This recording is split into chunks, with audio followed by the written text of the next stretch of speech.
नमस्कार, India news Madhya Pradesh Chhattisgarh देख रहे हैं आप और आपके साथ मैं हूं अपूर्वा सिंह। स्वागत है आप सभी का हमारे खास कार्यक्रम मेरा मध्य प्रदेश में। मध्य प्रदेश की राजधानी भोपाल के कुशाभाऊ ठाकरे सभागार में आयोजित आईपीएस सर्विस मीट 2026 का शुभारंभ मुख्यमंत्री डॉक्टर मोहन यादव ने परेड की सलामी लेकर किया। 2 दिवसीय सर्विस मीट के उद्घाटन सत्र में सीएम डॉक्टर मोहन यादव ने मध्य प्रदेश पुलिस की कार्यकुशलता, समर्पण और अनुशासन की सराहना करते हुए कहा कि मध्य प्रदेश पुलिस ने दृढ़ संकल्प और प्रभावी कार्रवाई के दम पर नक्सल मूवमेंट को पूरी तरह से समाप्त कर इतिहास रचा है। उन्होंने पुलिस अधिकारियों को नक्सल मुक्त मध्य प्रदेश का संकल्प साकार करने के लिए बधाई भी दी है।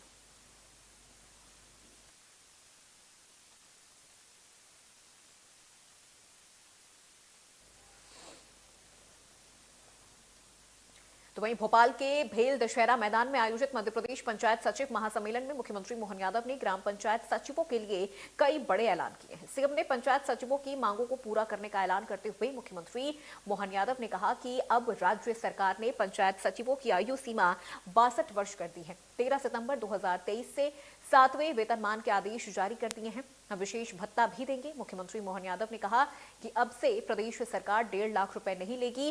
किसी कारण से हमारा कर्मचारी सेवा के दौरान बिछड़ जाता है, ऐसे में 10 किश्तों में लेने का जो नियम है, ये नियम खत्म करने की घोषणा करते हैं। सीएम ने पंचायत सचिवों से कहा कि हमारे प्रदेश की पंचायत राज व्यवस्था मजबूत करो, अपने आप प्रदेश और देश मजबूत हो जाएंगे।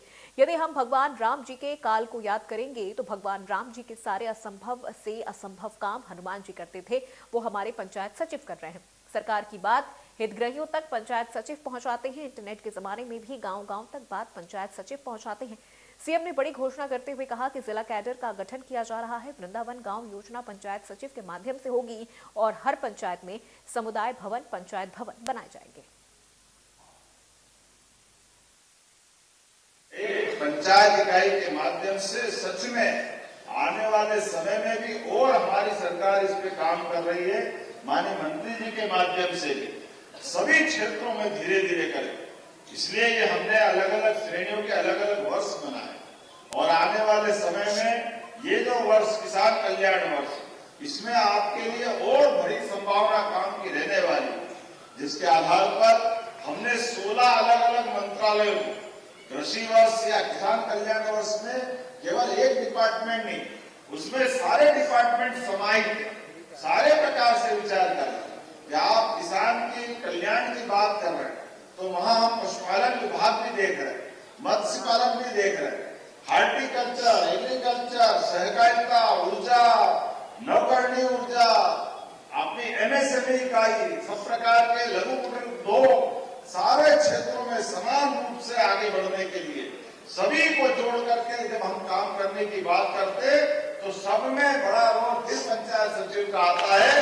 हर जगह आप दिखाई देते, हर घर किसान है, हर घर का हिसाब सरकार के पास, लेकिन सरकार की बात आपके माध्यम से हितग्राही तक पहुंचाना, हितग्राही के माध्यम से समाज में, प्रदेश में आगे बढ़ना, तो इसकी बड़ी इकाई आपके माध्यम से। मैं आज के अवसर पर जब आज के समय में इंटरनेट, पानी, सड़क, बिजली, सब प्रकार से आधारों से विकास की कल्पना करते हैं तो ये बाहर के संसाधन हो सकते हैं, लेकिन इन संसाधनों के बलबूते पर गांव-गांव तक और अंदर तक अगर बात पहुंचाता है तो पंचायत का सचिव इसमें भी भूमिका अदा करता है। इसलिए आज जब भारत डिजिटल युग में प्रवेश कर रहा है और आसपास के देशों की तरफ, दुनिया की तरफ देखो निगाह तो कई बार डरावना पक्ष भी दिखाई देता है। पंचायत सचिव के लिए हमारे व्यवस्थाओं में माननीय मंत्री जी और हमारी सरकार आपके सभी प्रकार के काम, जिसमें जिला कैडर का गठन, सेवा शर्तों का सुधार, प्रशिक्षण, डिजिटल प्लेटफॉर्म, तकनीकी संसाधन, सभी क्षेत्र में आगे बढ़ रहे हैं और इसीलिए आयु सीमा 62 साल आपके लिए भी कर दी है, हमारे पंचायत सचिवों के लिए। और 13 सितंबर 2023 से 7वें वेतनमान के आदेश भी जारी कर दिए। ये हमारे मन में आपके प्रति का भाव है और पंचायत सचिवों को जो 250 रुपए का भत्ता वही है ना दिया जा रहा है, ये यात्रा भत्ता है,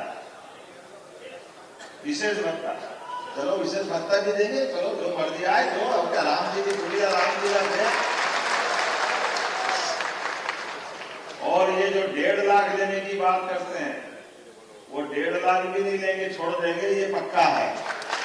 इसी कारण से हमारा कर्मी अगर सर्विस के दरमियान अगर कोई कारण से कोई घटना हो जाती और हमारे से बिछड़ जाता, ऐसे में 10 किस्तों में देने का जो नियम है, मैं सिद्धांत इस बात के माननीय मंत्री जी हम सहमत हैं। हमारे द्वारा वो पैसा लेना ये अच्छी बात भी है, उसको हम अपने इस परिवार के लिए, हमारी अपनी हमारा स्वजन हमारे बीच में से चला जाता है, ऐसे में परिवार में तो मदद करने का मौका आता है। ये नियम ही उल्टा पुल्टा बना हुआ, इसलिए उल्टा पुल्टा नियम खत्म करने की घोषणा। मध्य प्रदेश की महिलाओं को साल 2026 की पहली सौगात मिल गई है। मुख्यमंत्री लाडली बहना योजना की 32वीं किश्त के रूप में 1.25 करोड़ महिलाओं को आज 1500 रुपए की सौगात मिल गई है। राज्य के मुख्यमंत्री डॉक्टर मोहन यादव ने नर्मदापुरम के माखन नगर से पैसा ट्रांसफर कर दिया है। सीएम मोहन यादव ने महिलाओं के खाते में 1836 करोड़ रुपए ट्रांसफर कर दिए हैं। लाडली बहना योजना के पैसों में 250 रुपए की बढ़ोतरी की जा चुकी है और नवंबर महीने से उन्हें हर महीने 1500 रुपए की सौगात मिलने लगी है।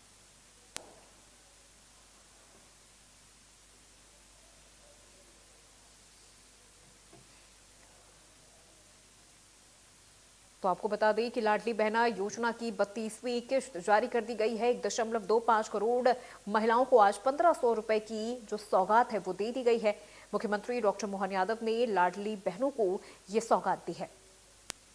32वीं किश्त जारी हुई है और सीएम डॉक्टर मोहन यादव ने ये किश्त जारी की है। 32वीं किश्त है ये और इसमें 250 रुपए की बढ़ोतरी भी की गई है। तो 1.25 करोड़ महिलाओं को आज 1500 रुपए की ये सौगात, ये 32वीं किश्त जारी की गई है और खुद सीएम डॉक्टर मोहन यादव इस दौरान मौजूद रहे।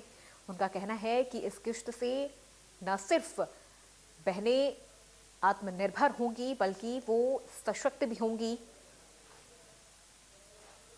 ये बहनों के लिए एक बड़ा तोहफा सीएम डॉक्टर मोहन यादव की तरफ से,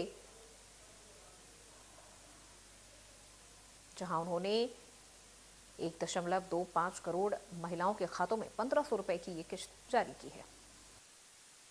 मुख्यमंत्री डॉक्टर मोहन यादव ने आज नर्मदापुरम के माखन नगर में यहां पर इसी मंच से 1.25 करोड़ से अधिक लाडली बहनों को 1836 करोड़ से भी अधिक राशि का ट्रांसफर एक क्लिक के माध्यम से किया। वहीं गैस रिफिलिंग के लिए भी 29 लाख बहनों को 90 करोड़ से अधिक राशि का अंतरण हुआ है और 206 करोड़ के विकास कार्यों का भूमि पूजन एवं लोकार्पण हुआ है। वहीं साथ में सीएम ने कई सारी विकास कार्यों की योजना की सौगात भी घोषणा के माध्यम से दी है, जिसमें मध्य नर्मदापुरम से पिपरिया के लिए 4 लाइन की घोषणा उसमें प्रमुख रूप से अहम है। वहीं सतपुड़ा टाइगर रिजर्व से जो गांव काटे गए थे और उनका जो विस्थापन हुआ है, उसमें जल नल सिंचाई योजना की सौगात भी मुख्यमंत्री डॉक्टर मोहन यादव ने दी है। वहीं आज मुख्यमंत्री मोहन यादव काफी आक्रामक मूड में दिखे और उन्होंने तीखा हमला बोलते हुए कांग्रेस पर भी काफी तीखा हमला बोला है और राहुल गांधी पर भी तीखा हमला बोला है कि कांग्रेस जो है वो लाशों पर राजनीति करती है। कांग्रेस को अर्जुन सिंह सरकार का मध्य प्रदेश का वो दिन नहीं भूलना चाहिए। भोपाल गैस त्रासदी को लेकर डॉक्टर मोहन यादव ने कांग्रेस को आड़े हाथों लिया और उन्होंने कहा कि एंडरसन को भगाने का काम जो किया है वो कांग्रेस ने किया है और इसके लिए कांग्रेस को माफी मांगना चाहिए, देश से माफी मांगना चाहिए। कांग्रेस आज जिन राज्यों में है, उन्होंने कर्नाटक और हिमाचल का उदाहरण भी दिया कि उन्होंने जब घोषणाएं की थी चुनाव के समय, वो घोषणाओं के वादे कांग्रेस पूरे नहीं कर रही और भारतीय जनता पार्टी के शासित राज्यों पर आरोप लगा रही है। हमने जो वादे सरकार ने जो बनने के पहले जो हमने जनता से जो वादे किए थे, भारतीय जनता पार्टी की सरकार वो वादों को पूरा कर रही है और लाडली बहना की योजना की जहां तक बात है, उस राशि को हम लगातार बढ़ाते हुए जाएंगे। कैसे बहनें आत्मनिर्भर बने, कैसे बहनें सशक्त बने, उसका प्रयास भारतीय जनता पार्टी की सरकार लगातार कर रही है और प्रधानमंत्री नरेंद्र मोदी का उन्होंने अपने भाषण में कई बार जिक्र किया और मध्य प्रदेश की सरकार जो भी वादे कर रही है उनको वो पूरा करेगी, अक्षर से पूरा करेगी। इस बात की घोषणा डॉक्टर मोहन यादव ने अपने भाषण के दौरान कही। कैमरा पर्सन सुशील पटवा के साथ आलोक खरदेनिया, इंडिया न्यूज, माखन नगर, नर्मदापुरम। और यहाँ रुकते एक छोटे से ब्रेक के लिए, जल्द हाजिर होंगे।